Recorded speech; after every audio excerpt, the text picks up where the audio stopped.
చర్యలు తీసుకోలేదు అధ్యక్ష. దీని తర్వాత సో ఈ డైరెక్ట్లీ రిక్రూటెడ్ ఏఈలకి కావాల్సిన ప్రమోషన్ అనామలీని సవరించి కావాల్సిన విధంగా వీరికి న్యాయం చేయాల్సిందిగా కోరుతున్నాను అధ్యక్ష. కోనేటి ఆదిమూలం గారు. ధన్యవాదాలు అధ్యక్ష. తిరుపతి జిల్లా సత్యవేది అధ్యక్ష, గతంలో కూడా మేము తమకు తెలియజేశాను.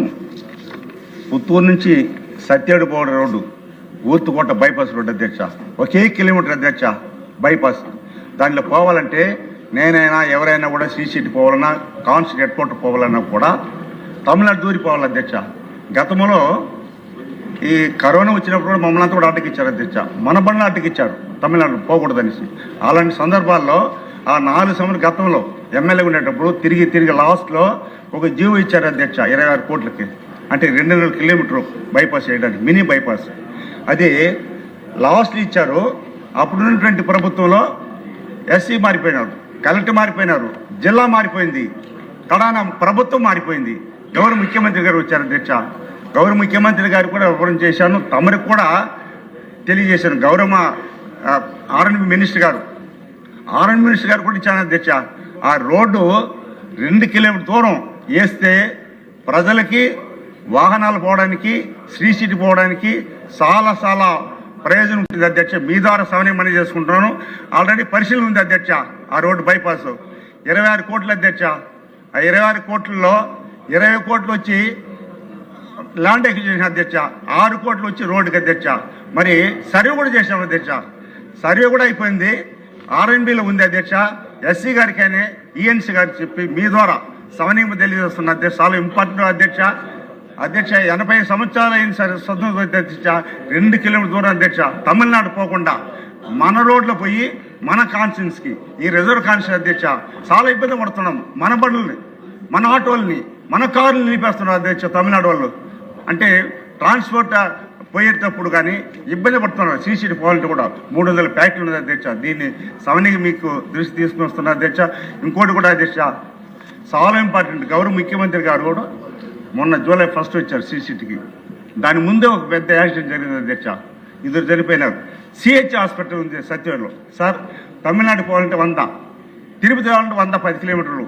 ఆ సిహెచ్ హాస్పిటల్ని ఏ హాస్పిటల్ చేయమని తమరికి ద్వారా ప్రభుత్వానికి ఇచ్చాను, గౌరవ ముఖ్యమంత్రికి ఇచ్చాను, గౌరవ వైద్య శాఖ మంత్రి కూడా ఇచ్చారు అధ్యక్ష. మరి ఏరియా హాస్పిటల్ లేని వల్ల చాలా ఇబ్బందిగా ఉంది అధ్యక్ష. కాబట్టి శ్రీశెట్టి 300 ఫ్యాక్టరీ ఉంది, అపోలో ఉంది, హీరో ఉంది, కాపరిగడ్ ఉంది, ఇన్ని ఫ్యాక్టరీ ఉంది అధ్యక్ష. ప్రజలకి చాలా ఇబ్బందిగా ఉంది అధ్యక్ష. ఆ ఏరియా హాస్పిటల్ అంటే రూమ్లు కూడా ఉంది అధ్యక్ష, కావాలన్నటువంటి అన్ని అవస్థలు ఉంది. ఆ ఏరియా హాస్పిటల్కి తమ ద్వారా గౌరవ ముఖ్యమంత్రి గారు రాత్రి పగలు కష్టపడుతున్నారు. ఈ 2 కూడా, ఒకటేమో రోడ్డు ఇంపార్టెంట్ అధ్యక్ష, రెండవది ఏరియా హాస్పిటల్. ప్రాణాలను కాపాడడానికి వారు వచ్చిన రోజే పెద్ద యాక్సిడెంట్ జరిగింది అధ్యక్ష. 2 చనిపోయినారు అధ్యక్ష. 7 మందికి మనం కాంపౌండ్ కూడా ఇచ్చాము అధ్యక్ష. దయచేసి ఈ ఏరియా హాస్పిటల్ని మంజూరు చేయాల్సిందిగా తమ ద్వారా విన్నవించుకుంటూ సెలవు. ధన్యవాదాలు అధ్యక్ష. బేబీ నారాయణ గారు. ధన్యవాదాలు అధ్యక్ష. బొబ్బిలి నియోజకవర్గంలో ప్రధానంగా 2 గిరిజన ప్రాంతాలు ఉన్నాయి అధ్యక్ష. రామభద్రపురం మండలంలో ఆర్చింతల వలస, ఎనుబొరువు, లొల్లరపాడు, మూలశెలగం, చంద్రంపేట ఇతర గ్రామాలు. అదేవిధంగా బొబ్బిలి మండలంలో డొంగురు వలస, మోసూరు వలస, ఎరకందర వలస, విజయపూరి, నిమ్మలపాడు, చెల్లి వలస, కొయ్యకొండ వలస ఈ గ్రామాల అధ్యక్ష. అక్కడ మన కూటమి ప్రభుత్వం వచ్చాక బ్రహ్మాండమైనటువంటి 2 రోడ్లు పడ్డాయి అధ్యక్ష.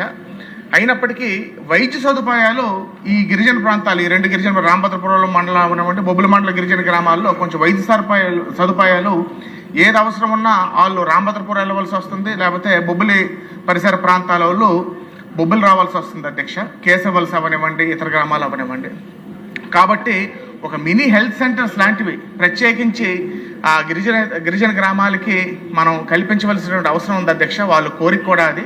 తమ ద్వారా ప్రభుత్వానికి విన్నవించి ఒక పిహెచ్సి కాకపోయినా ఒక మినీ హెల్త్ సెంటర్ లాంటిది 2 గిరిజన ప్రాంతాలకి మంజూరు చేయవలసిందిగా తమ ద్వారా ప్రభుత్వానికి కోరుకుంటున్నాను. శ్రీరామ్ రాజగోపాల్ గారు. ధన్యవాదాలు అధ్యక్ష.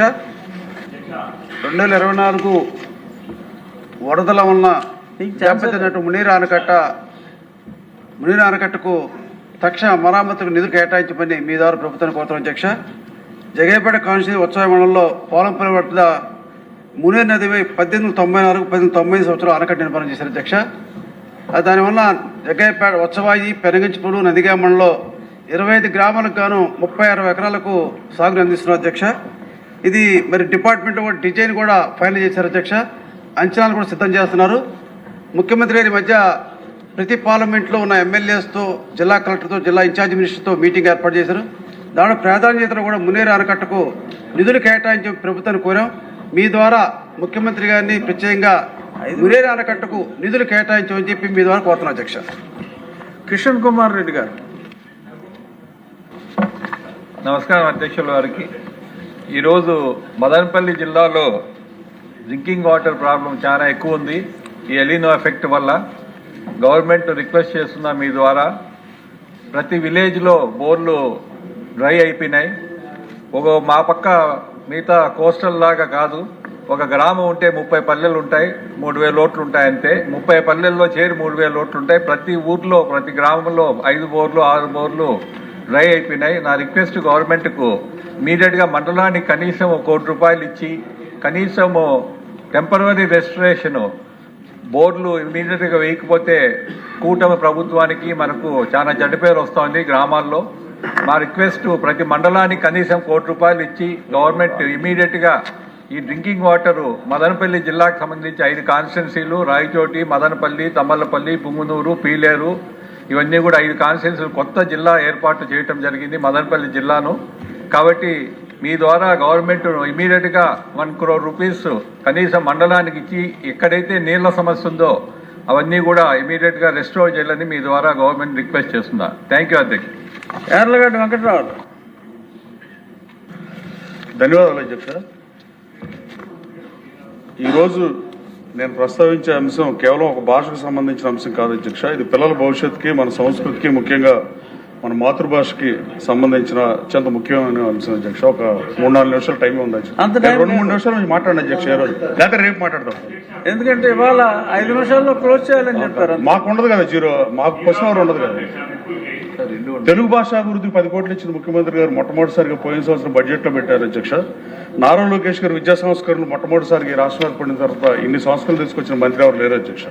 మెగా డిఎస్సి 16,347 కానీ, డొక్కా సీతమ్మ మధ్యాహ్న భోజన పథకం కానీ, సర్వేపల్లి రాధాకృష్ణన్ విద్యామేత్ర కానీ, ఏఐ డిజిటల్ ఆధునిక విద్య కానీ, smart class rooms and digital learning కానీ, మెగా పేరెంట్ టీచర్స్ మీటింగ్ కానీ, విద్యా ప్రమాణాలపై 100 రోజుల కార్యాచరణ ఎస్ఎస్సి ఫలితాలను మెరుగు చేసింది అధ్యక్ష.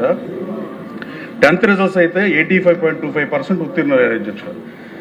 ఈ సంస్కరణ ద్వారా పాఠశాలల రాజకీయాలకు దూరంగా ఉంచారు అధ్యక్ష. ఈ సంస్కరణ ఫలితంగా ప్రైవేట్ స్కూల్స్ నుంచి 1,00,000 మంది పైగా గవర్నమెంట్ స్కూల్స్లో చేరడం సుపరిణామం అధ్యక్ష. కానీ టీచర్స్ను కూడా ఫిన్లాండ్లో శిక్షణ, టుర్కు యూనివర్సిటీకి సందర్శన, ఇట్లాంటి సంస్కరణ చేస్తున్న మంత్రి గారు ఈ సంస్కరణ కూడా తీసుకొస్తారన్న నమ్మకంతో ఇది మారుతుంది అధ్యక్ష. ఈ సభ ద్వారా గౌరవ మంత్రి లోకేష్ బాబుని కోరుతున్నారు అధ్యక్ష.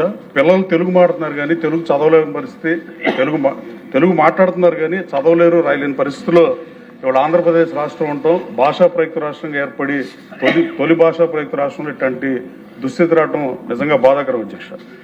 ప్రస్తుతం విద్యార్థులపై మార్కులు ఒత్తిడి వల్ల వాళ్ళ తల్లిదండ్రులు కూడా సెకండ్ లాంగ్వేజ్ ఆప్షన్ వచ్చినప్పుడు తెలుగు కాకుండా సాంస్క్రిట్ తీసుకోండి, హిందీ తీసుకోండి, మార్కులు ఎక్కువ వస్తున్న పరిస్థితిలోకి విద్యా వ్యవస్థ దిగజారిపోయిందంటే ఏమాత్రం సందేహం లేదు అధ్యక్ష. అలాగే దీంట్లో తల్లిదండ్రులు తప్పులేదు అధ్యక్ష, విద్యార్థులు తప్పులేదు. వ్యవస్థలో మనం పునరాలోచించాల్సిన అవసరం ఉంది అధ్యక్ష. ఇంటర్మీడియట్లో అయితే సెకండ్ లాంగ్వేజ్ ఆప్షన్ తెలుగు లేకుండా చేయడం వల్ల ఈ పరిస్థితి వచ్చింది అనేది ఒప్పుకోవాల్సిన నిజం అధ్యక్ష. కొన్ని కార్పొరేట్ కళాశాలలకు లాభం వస్తుందనే ఉద్దేశంతో వాడు మార్కుల కోసం, ర్యాంకుల కోసం చదువు ఈ పరిస్థితి తెచ్చారంటే ఏమాత్రం సందేహం లేదు అధ్యక్ష. మొన్న 10th పరీక్షలు 6,17,827 మంది రాస్తే కాదు సార్, ప్లీజ్ సార్ 2 నిమిషాలు. సో కాదు సార్ మొత్తం ఫెయిల్ అయిన విద్యార్థులు 91,000 మంది ఉంటాయి అధ్యక్ష. తెలుగులో ఫెయిల్ అయిన వాళ్ళు 37,000 మంది ఉన్నారు అధ్యక్ష. ఇంగ్లీష్లో 8,700, హిందీలో అయితే 1,400 ఫెయిల్ అయ్యారు అధ్యక్ష. అంటే మాతృభాష ఏ పరిస్థితిలో ఉందో చూడండి అధ్యక్ష.